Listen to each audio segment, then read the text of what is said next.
比特币市场现在面临一个令人担忧的十字路口。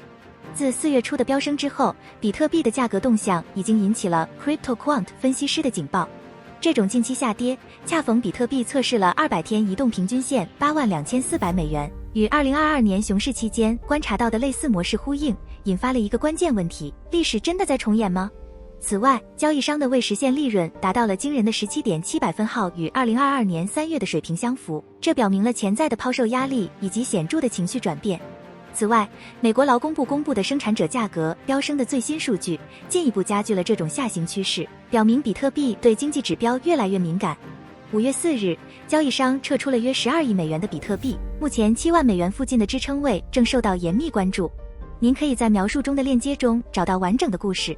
别忘了查看我们的频道播客，以更深入地了解数字资产的世界。我们非常乐意听取您对这个波动性极大的市场的一些看法，请订阅并分享您的评论。